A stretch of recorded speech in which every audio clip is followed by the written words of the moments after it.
നിസ്കാരത്തിൻ്റെതാകുന്ന കുപ്പായം എത്രയോ സഹോദരിമാരുടേത് വളരെ മൊഷിഞ്ഞ അവസ്ഥയിലാണ്. റമദാൻ വരികയാണ്, ഇനിയെങ്കിലും ഒരു പുതിയൊരു ജോഡി 400 രൂപ കൊടുത്താൽ അല്ലെങ്കിൽ 350 രൂപ കൊടുത്താൽ നല്ല പുതിയ ജോഡി വസ്ത്രം കിട്ടും. നിസ്കാര കുപ്പായം ഒരെണ്ണം വാങ്ങണം. പഴയത് കഴുകാതെ തന്നെ വെക്കുന്ന ഒരുപാട് പേരുണ്ട്. കഴുകില്ല, ഇതൊന്നും ശ്രദ്ധിക്കില്ല. നിസ്കാരത്തിൻ്റെ കാര്യം തന്നെ നമുക്ക് വളരെ പുറകോട്ടാണ്. ആ മുസല്ലയ്ക്കകത്ത് അങ്ങനെ പൊതിഞ്ഞു വെച്ചിരിക്കുക. 2 മാസം കൂടുമ്പോഴായിരിക്കും ചിലപ്പോൾ അതൊന്ന് നീലം മുക്കുന്നത്. ഉജാലയുടെ പരസ്യമായിട്ട് അതിങ്ങനെ അയലിൽ കൊണ്ടിടുകയാണ്. അത് ചുക്കി ചുളിഞ്ഞ് അത് മുഴുവനും കരിമ്പനടിച്ച് കറുത്ത പുള്ളി വീണ് നിൽക്കുകയാണ്. എന്നാലും ഒരു പുതിയ എണ്ണം വാങ്ങൂല. എന്നാൽ ബാക്കിയുള്ള വസ്ത്രം മുഴുവനും എത്ര ജോഡി ഉണ്ടെന്ന് സ്ത്രീകളോട് ചോദിച്ചാൽ അവർക്ക് എണ്ണമില്ല. അതെത്ര വേണമെങ്കിലും വാരി കൂട്ടാൻ. പർദ്ദയുള്ളവർ ഇഷ്ടം പോലെ, സാരി ഉള്ളവർ ഇഷ്ടം പോലെ, ചുരിദാറുള്ളവർ ഇഷ്ടം പോലെ, മിടിയും ചോപ്പുള്ളവർ ഇഷ്ടം പോലെ. പക്ഷെ എന്തില്ല, നിസ്കാര കുപ്പായം നമുക്ക് ആ ഒരെണ്ണം മാത്രമേ ഉള്ളൂ. പക്ഷെ അത് തന്നെ കഴുകുന്നില്ല. അവിടെയാണ് വിഷയം ഞാൻ ഈ പറയുന്നത്. അല്ല, നിസ്കാര കുപ്പായം ഡെയിലി ഓരോന്ന് പുതിയത് വാങ്ങണമെന്നല്ല ഈ പറഞ്ഞതിൻ്റെ അർത്ഥം. അല്ലെങ്കിൽ മാസത്തിൽ പുതിയത് വാങ്ങണമെന്നല്ല. നമ്മൾ ഉപയോഗിക്കുന്നത് നല്ലതുപോലെ കഴുകി ശുദ്ധീകരിച്ച് നല്ല വൃത്തിയായി ഉപയോഗിച്ച് നടക്കുക. ആളുകൾ കണ്ടാൽ നമ്മൾ മോശം പറയാൻ പാടില്ല. അങ്ങനെ നമ്മുടെ ജീവിതം ചിട്ടപ്പെടുത്തണേ. വരീശൻ, പക്ഷികൾക്ക് തൂവൽ അലങ്കാരം എന്നതുപോലെ മനുഷ്യനവന്റെ വസ്ത്രം അലങ്കാരവും പ്രൗഢിയും കാണിക്കാനുള്ളതാണ് വിശുദ്ധ ഖുർആൻ. നമുക്കറിയാം, തൂവലില്ലാത്ത പക്ഷിയെ കാണാൻ, പക്ഷി കുഞ്ഞുങ്ങളെ കാണാൻ ഒരു രസം ഉണ്ടാവില്ല അല്ലേ? ഈ കൊറോണയും ഒമിക്രോണും ഒക്കെ വന്ന് ലോക്ക്ഡൗണിലായപ്പോൾ എല്ലാവരും കിളികളെ വളർത്താൻ തുടങ്ങി. പെറ്റ്സിനെ വളർത്തുന്നവരുണ്ട് അല്ലേ? വീട്ടിൽ കിളികളുള്ള എത്ര പേരുണ്ട്? ഇന്ന് കൈ ഉയർത്തിക്ക്. എത്ര പേരുടെ വീട്ടിലുണ്ട്? ഉണ്ടോ? 1 2. വേറെ ആരാണ്?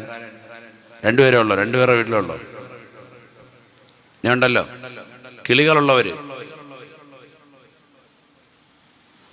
സാധു വല്ല കിളിയും ചോദിച്ചുകൊണ്ട് പോകുമെന്ന് പേടിച്ചിട്ടായിരിക്കും കൈ ഉയർത്താത്ത. അള്ളാഹു ബറക്കത്ത് ചുരിയട്ടെ. ഉണ്ടല്ലേ കിളികളെ വളർത്തുന്നവർ. അതുപോലെ തന്നെ വീട്ടിൽ പൂന്തോട്ടമുള്ളവർ, ചെറിയ ചെറിയ ചെടികൾ വെച്ച് വെക്കുന്നവർ, ചെടിച്ചട്ടികൾ വാങ്ങിച്ചിട്ട് അതിൻ്റെ പണി നടത്തുന്നവർ. കൊറോണ വന്നപ്പോൾ ഇല്ലേ? അതില്ലേ? ഉണ്ട്. കൊറോണ വന്നപ്പോഴുള്ളതാകുന്ന ആ ലോക്ക്ഡൗണിൻ്റെ വേളകളിലുണ്ടായ സംഭവങ്ങളാണ് ഇതൊക്കെ. അക്വേറിയം വാങ്ങിയിട്ട് ചെറിയ മീനിനെ വളർത്തുന്ന മക്കൾ ഇല്ലേ? ഉണ്ടോ ഇല്ലയോ? ഇതാ ഉണ്ടോ? ഇഷ്ടം പോലെ മീനിനെ പോയി ഡെയിലി പോയി നോക്കുക. മക്കളെല്ലാം ആ രീതിക്കായി മാറി. ചെറിയ ചെറിയ മീനിനെ വളർത്തിയിട്ട് ചെറിയ തടാകം പോലെ ഉണ്ടാക്കിയിട്ടിട്ട് അതിനെ വളർത്തുക. സ്ത്രീകളാണെങ്കിൽ ചിലർ പല പരീക്ഷണങ്ങൾ, ഭക്ഷണം വെച്ചിട്ട് ചിലർ കേക്ക് ഉണ്ടാക്കിയിട്ട് ഷുഗർ പിടിച്ചിരിക്കുന്ന ഭർത്താവിൻ്റെ ചുണ്ടേ തേച്ച് കൊടുക്കുക. അങ്ങനെയൊക്കെ ഓരോരോ പരീക്ഷണങ്ങൾ, വിവിധങ്ങളാകുന്ന കടികളുണ്ടാക്കി പരീക്ഷിക്കുക. കൊറോണയുടെ ഘട്ടത്തിൽ ശരിയാണോ അല്ലേ? വിവിധങ്ങളാകുന്ന ആഹാരങ്ങൾ, മാഷാ അല്ലാഹ്, അതൊക്കെ നല്ലതാണ്. അള്ളാഹുവരുടെ കരങ്ങൾക്ക് ബറക്കത്ത് ചൊരിയുമാറാവട്ടെ. ഞാൻ പറഞ്ഞു വന്നത്, പരിശുദ്ധമായ ഖുർആൻ പറഞ്ഞതാകുന്ന പ്രയോഗം നിങ്ങൾ നോക്കി. പക്ഷികൾക്ക് തൂവൽ അലങ്കാരം എന്നതുപോലെ അലങ്കാരവും പ്രൗഢിയും കാണിക്കാനുള്ളതാണ്. കാരണം തൂവലില്ലാത്ത പക്ഷിക്കുഞ്ഞിനെ കാണാൻ ഒരു രസം ഉണ്ടാവില്ല. ഇറച്ചി കഷ്ണാൻ അതിനാ തൂവൽ വരുമ്പോഴാണ് തത്തമ്മയായിരുന്നാലും കാണാൻ നല്ല രസം ഉണ്ടാകുക അല്ലേ? ആരാ സംസാരിക്കുന്നു? തൂവൽ വരുമ്പോഴാണ് അതിനെ കാണാൻ ഒരു രസം ഉണ്ടാവുക. എന്നതുപോലെ മനുഷ്യൻ, നമ്മൾ ഈ ഇരിക്കുന്ന ഓരോരുത്തരും അവനവൻ്റെ വസ്ത്രത്തിലാണ് കാണാൻ നല്ല രസം. തുണിയില്ലാതെ നിന്നാൽ ഒരു രസം ഉണ്ടാവില്ല, ഒരു ജയിലും കാണൂല അല്ലേ? അവരവരുടെ വസ്ത്രത്തിലാണ് കാണാൻ നല്ല കൗതുകമുള്ളത്. അതാണ് ഖുർആൻ പറഞ്ഞത്, വരീശൻ, പക്ഷികൾക്ക് തൂവൽ അലങ്കാരം എന്നതുപോലെ മനുഷ്യനവൻ്റെ വസ്ത്രം അലങ്കാരവും പ്രൗഢിയും കാണിക്കാനുള്ളതാണ് എന്ന് പറഞ്ഞാൽ, അലങ്കാരവും പ്രൗഢിയും കാണിക്കേണ്ട സ്ഥലത്ത് നല്ല വസ്ത്രവിധാനം നടത്തുന്നതിന് വിശുദ്ധ ഇസ്ലാം എതിരല്ല. കയ്യിൽ 50 മോതിരം ധരിച്ച് ഒരു പച്ച പുതപ്പൊക്കെ പുതച്ച് ഏതെങ്കിലും അക്ബറെ പോയിരുന്ന് ഷെയ്ഖാന്നും പറഞ്ഞിരിക്കുന്നതാണ് സൂഫിസം എന്ന് തെറ്റിദ്ധരിക്കേണ്ട. അത് മാത്രമല്ല, അതല്ല സൂഫിസം. മാന്യമായ വസ്ത്രം ധരിച്ച് നിലകൊള്ളലാണെന്ന് പരിശുദ്ധ ഇസ്ലാം അതാണ് പഠിപ്പിക്കുന്നത്. ഒരാൾ അങ്ങനെ ആയിപ്പോയി, ജദബിൻ്റെ ഹാലിൽ അങ്ങനെ ആയിപ്പോയി, സൂഫിസം കൂടി അങ്ങനെ ആയിപ്പോയി, അതിൽ തെറ്റില്ല. പക്ഷേ യഥാർത്ഥ സൂഫിസം എന്ന് പറഞ്ഞാൽ അങ്ങനെ കാണിച്ച് നടക്കുന്നതിനാണെന്ന് ചിലർ തെറ്റിദ്ധരിപ്പിക്കുന്നുണ്ട്. 10 പേരെല്ലാം 50 മോതിരമൊക്കെ അരിച്ചിട്ട് ഭയങ്കര ഷെയ്ഖാന്ന് പറഞ്ഞ് നടക്കുക. അതൊന്നും സൂഫിസത്തിൽപ്പെട്ടതല്ല. അങ്ങനെ കാണുന്നവരെ സൂഫിയാണെന്ന് തെറ്റിദ്ധരിക്കുകയും വേണ്ട, അവരുടെ പുറകെ ഓടുകയും വേണ്ട. അല്ലെങ്കിൽ തന്നെ 10 പേരിൽ ഒരു മോതിരത്തേക്കാൾ കൂടുതൽ അണിയുന്നത് പാടില്ല എന്ന് പഠിപ്പിച്ച മദ്ഹബാണ് നമ്മുടെ മദ്ഹബ്. ഇപ്പോൾ പുരുഷന്മാർ ചില ആളുകളൊക്കെ 5 വിരലിൽ 5 മോതിരം പുറത്തുകൊണ്ട് മോതിരത്തിൻ്റെ കച്ചവടമാണെന്ന് തോന്നിപ്പോൾ വിരലി മുഴുവൻ മോതിരം ഇട്ടുകൊണ്ട് നടക്കുക. ഒറ്റ മോതിരമാണ് നമുക്ക് അനുവദനീയം. വലത് കൈയുടെ ചെറുവിരലിൽ, വലത്തെ കൈയിലോ അല്ലെങ്കിൽ ഇടത്തെ കൈയിലോ ചെറുവിരലിൽ മാത്രം ഒരൊറ്റ മോതിരം, വെള്ളിയുടെ മോതിരം, അത് മാത്രമാണ് നമുക്ക് അനുവദനീയമായിട്ടുള്ളത്. അതൊക്കെ മനസ്സിലാക്കണം. നമ്മുടെ നമസ്കരിക്കാൻ വന്ന മനുഷ്യനാണ്, പക്ഷെ മുഷിഞ്ഞ വസ്ത്രം ഇട്ടുകൊണ്ടാണ് പള്ളിയിൽ വന്നിട്ടുള്ളത്. ചില ആളുകൾ അങ്ങനെയുണ്ട്, നമുക്കിടയിൽ അങ്ങനെയുണ്ട്. ചില ആളുകൾ എവിടെ വന്നാലും മുഷിഞ്ഞ വസ്ത്രം ധരിച്ചുകൊണ്ടേ വരുള്ളൂ. അത് ധരിക്കുന്നത് അവനൊരു വിഷയമല്ലാതായിരിക്കുന്നു. നബിയനാ റസൂലുള്ളാഹി സ്വല്ലല്ലാഹു അലൈഹി വസല്ലമ തങ്ങൾ ഉടനെ അദ്ദേഹത്തോട് ചോദിക്കുകയാണ്, അലക മാലുൻ, നിനക്ക് സമ്പത്തില്ലയോ, ധനമില്ലയോ, നീ ധനാഢ്യനല്ലയോ, നീ പണക്കാരനല്ലയോ? ഫഖാല റജുലു, ഉടനെ ആ മനുഷ്യൻ നബി സല്ലല്ലാഹു അലൈഹി വസല്ലമ തങ്ങളോട് പറഞ്ഞു, നഅം മിൻ കുല്ലിൽ മാലി യാ റസൂലല്ലാഹ്, അതേ നബിയേ, ഞാൻ പണക്കാരനാണ്, ധനികനാണ്, എല്ലാ നിലയ്ക്കും ഞാൻ ധനികനാണ്. മിൻ കുല്ലിൽ മാലി യാ റസൂലല്ലാഹ്, മിനൽ ഇബ്ലി വൽ ബഖരി വൽ ഗനമി, ആടുമാട് ഒട്ടകങ്ങൾ എനിക്ക് ധാരാളമുണ്ട് റസൂലേ.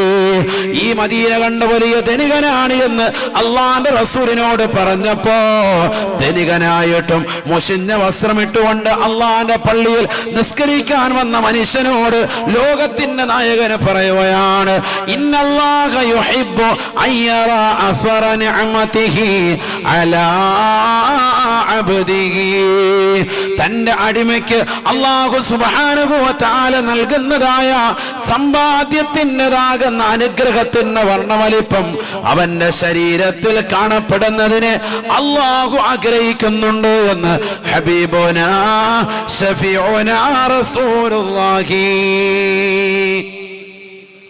അഥവാ നമുക്ക് അല്ലാഹു നൽകിയിരിക്കുന്ന സമ്പത്ത് അത് മാസത്തിലുള്ളതാണ് എങ്കിൽ, അത് ദിവസത്തിലുള്ളതാണ് എങ്കിൽ, അതിൽ നിന്ന് മാന്യമായ വസ്ത്രവിധാനം നിനക്കും നിന്റെ കുടുംബത്തിനും നടത്തണേ എന്ന് വിശുദ്ധ ഖുർആൻ. لينفق ذو سعة من سعته ومن قدر عليه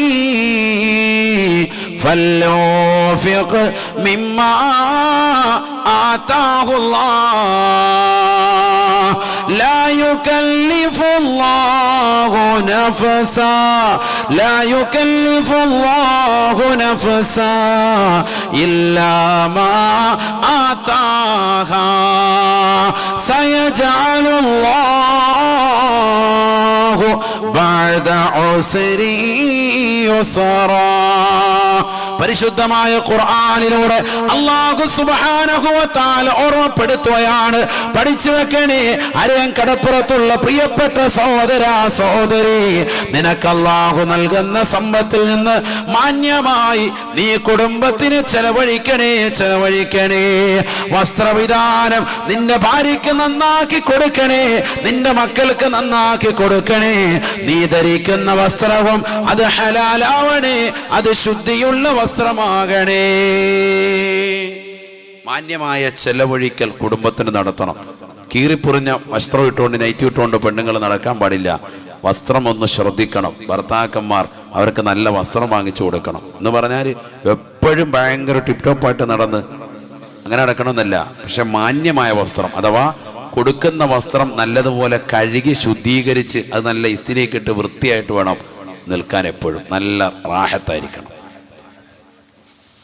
അങ്ങനെ വേണം. നിസ്കരിക്കാൻ പോകുമ്പോൾ പ്രത്യേകിച്ചും കണ്ടില്ലേ, ഒരു സഹാബി വര്യനും മദീനത്തെ പള്ളിയിൽ വന്നതാ, നിസ്കരിക്കാൻ വന്നതാ, മുഷിഞ്ഞ വസ്ത്രം ഇട്ടുകൊണ്ട്. വലിയ പണിക്കാരനാണ്, ഞാൻ എല്ലാ നിലയ്ക്കും ധനികനാണെന്ന് പറഞ്ഞു. പക്ഷേ അള്ളാഹുവിന്റെ പള്ളിയിൽ വന്നത് നിസ്കരിക്കാൻ വേണ്ടി വന്നത് മുഷിഞ്ഞ വസ്ത്രം ഇട്ട്. റസൂലുള്ളാഹി തിരുത്തി, ഇന്നല്ലാഹ യുഹിബ്ബു അൻ യറാ അസറ നിഅമതിഹി അലാ അബ്ദിഹി, തന്റെ അടിമയ്ക്ക് അള്ളാഹു നൽകുന്ന സമ്പത്തിന്റെ വർണ്ണവലിപ്പം അവന്റെ വസ്ത്രവിധാനത്തിൽ കാണുന്നതിനെ അള്ളാഹു ആഗ്രഹിക്കുന്നുണ്ട് എന്ന് സയ്യിദുനാ റസൂലുള്ളാഹി. നമുക്കൊക്കെ മാസത്തിൽ എടുത്തു നോക്കുമ്പോൾ കിട്ടുന്ന വരുമാനം എത്രയാണ്, അതിനനുസരിച്ച് നല്ല വസ്ത്രം. നിങ്ങൾ ആരും നടത്തുന്നില്ല എന്നല്ല, നടത്തുന്നവരാണ്. അള്ളാഹു ബറക്കത്ത് ചൊരിയട്ടെ.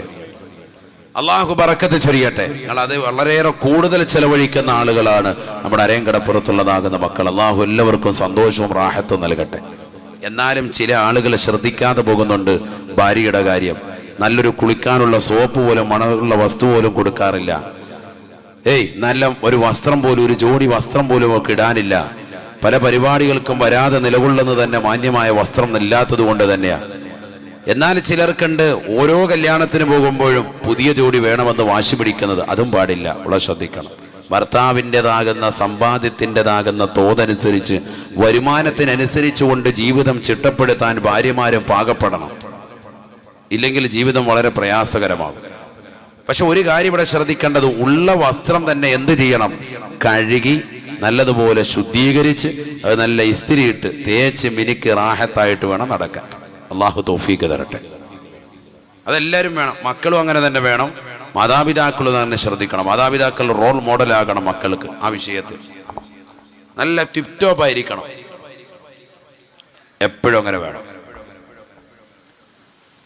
ചില ആളുകൾ തെറ്റിദ്ധാരണ ഇസ്ലാമിനെ കുറിച്ച് പറഞ്ഞു പരത്തുന്നുണ്ട്. സ്ത്രീകളെ അടിച്ചമർത്തുന്ന മതമാണ് വിശുദ്ധ ഇസ്ലാം. ഒരിക്കലുമല്ല. സ്ത്രീകൾക്ക് പരിപൂർണ സ്വാതന്ത്ര്യം കൊടുത്ത മതമാണ് വിശുദ്ധ ഇസ്ലാം. ഇസ്ലാം പോലെ മറ്റൊരു മതവും സ്വാതന്ത്ര്യം കൊടുത്ത മതമില്ല, ഉറപ്പാണ്. ഞാൻ ഇൻഷാ അല്ലാഹ് അതിലേക്ക് വരും. ഏറ്റവും കൂടുതൽ സ്വാതന്ത്ര്യം കൊടുത്തിട്ടുള്ള മതം വിശുദ്ധ ഇസ്ലാമാണ്. പിന്നെന്തിനെ പർദ്ദ ധരിക്കാൻ പറഞ്ഞു? പർദ്ദ ധരിക്കാൻ പറഞ്ഞത് അവളുടെ സുരക്ഷിതത്വമാണ്. അവളുടെ നഗ്നത മറച്ച്, ഔറത്ത് മറച്ച് നടക്കാൻ പറഞ്ഞത് അവളുടെ സുരക്ഷിതത്വമാണ്. അതിനെ കേവലം പർദ്ദയെന്ന് പറഞ്ഞ് ഇസ്ലാം ഏർപ്പെടുത്തിയിട്ടില്ല. കാരണം ഇന്ന് പർദ്ദയും മോഡേൺ വൽക്കരിക്കുന്ന കാലഘട്ടത്തിലാണ് നമ്മൾ നിലകൊള്ളുന്നത്. അള്ളാഹു നമ്മളെ കാത്തു സംരക്ഷിക്കട്ടെ.